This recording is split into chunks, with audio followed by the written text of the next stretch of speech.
په اډوبه کې د ټول بارز کې یو بل څه لرو چې هغه د سپاټ هیلینګ برش ټولز په نامه دی.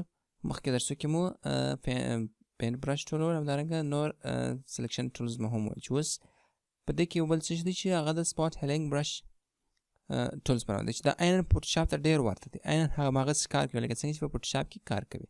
که چیرې تاسو فوټوشاپ ویلی وي یا فوټوشاپ کې کار کړی نو بیا په دې کې هېڅ مشکل به نه لرئ.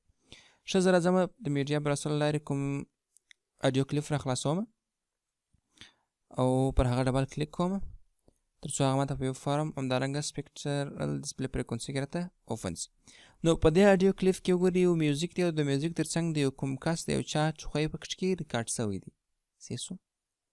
مطلب دا چې د دې سپاټ هیلینګ برش له لارې کولی شو چې په خپل اډیو کلیپ کې هر هغه اواز چې موږ نه غواړو هغه پکې څه شوی وي ریکارډ شوی وي یا په ناپامي کې کوم چا په زور غږ کړی وي یا خندلی وي یا ټوخلی وي نو هغه غږ چې موږ نه غواړو په اډیو کلیپ کې نو د سپاټ هیلینګ برش ټول په واسطه سره ډېر په اسانۍ سره کولی شو چې هغه له منځه یوسو.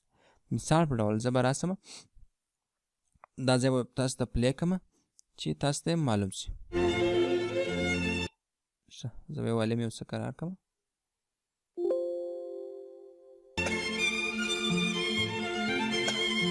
وګورئ دا دوه ډوله په دې ځای کې ګوره ډېر واضح معلومېږي کوم کس چې ټوخلی وي.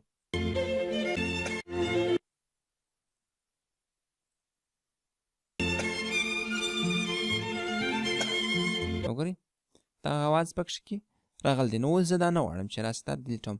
نو دا که چیرې زه راسم د سلیکشن له لارې ډیلیټ کړم نو دا به وګورئ ډېر په مشکل سره بلکې میوزیک هم ورسره ډیلیټېږي. نو د هغه لپاره سپاټ هیلینګ برش ډېر ساده ډېر اسانه دی. په کت هېڅ څه ته اړتیا نه لري. دلته ګورئ سایز دی سایز یې دغه اندازه سم دی. په کته راسي یو څه بیا زه نور کم کړم سایز. اوس څه کوم په کت ما زه راځم دی انتخابوم د لوړې خوا څخه ښکته خوا ته او په کت څه وکړئ واضح هیله کړئ. نو اوس راسي یو دی به هم څه په وکړم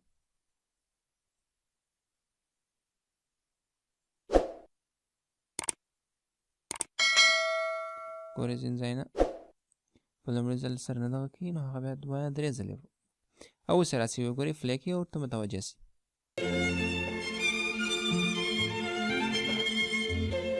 وګورئ نو رزلټ یې تاسو ګورئ د خپله ولیدئ څنګه کار کوي. یعنې هر هغه څه چې موږ نه غوښتل هغه څه وکړ په ډېر اسانۍ سره له منځه یوړ.